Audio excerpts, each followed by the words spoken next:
Majelis, pertanyaan dari terlapor belum dijawab tadi. Terlapor siapa terlapor? Sorry. Tadi sudah saya Pak jawab. jadi terlapor gimana? Sorry, termohon, mohon maaf. Sudah. Pak Hasim tidur ya?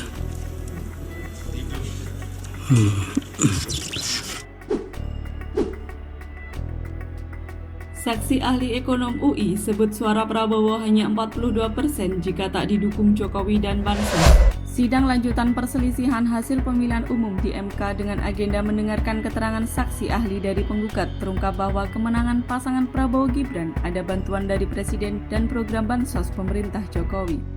Hal tersebut diucapkan oleh ekonom Universitas Indonesia, Fit Adrison dalam pemaparannya yang menyoroti dampak dari Bansos terhadap pasangan calon presiden dan wakil presiden dalam pemilihan umum 2024.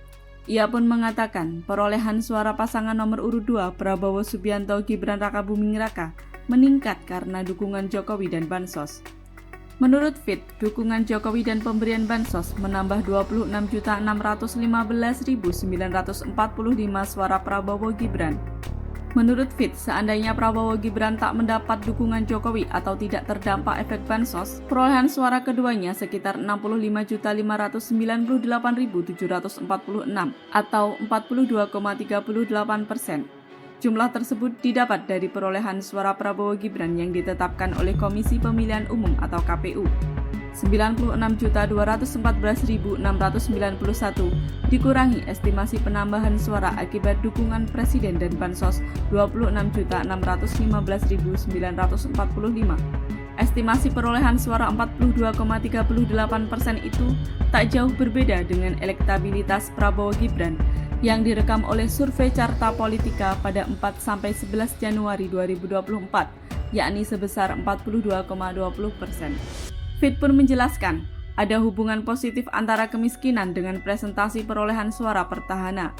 Lebih lanjut, Fit menerangkan, petahana atau kandidat yang didukung oleh petahana akan mendapatkan persentase suara yang lebih tinggi di daerah dengan kemiskinan yang lebih tinggi.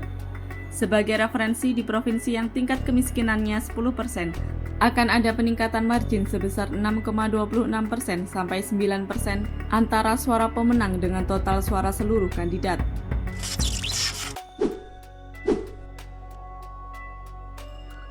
Romo Magnis sentil bagi-bagi bansos Jokowi.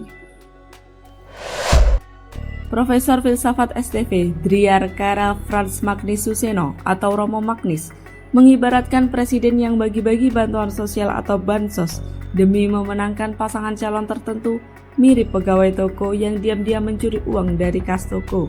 Ia menegaskan hal itu merupakan pelanggaran etika.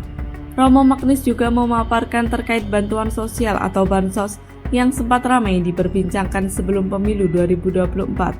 Ia mengatakan bila bansos bukanlah milik presiden, tapi milik seluruh rakyat di tanah air yang pembagiannya menjadi tanggung jawab kementerian.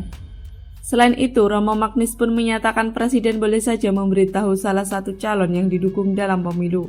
Namun, ia menilai hal itu menjadi masalah jika presiden menggunakan kedudukannya dan kekuasaannya untuk memberi petunjuk pada ASN, polisi, dan militer untuk mendukung paslon yang didukungnya tersebut.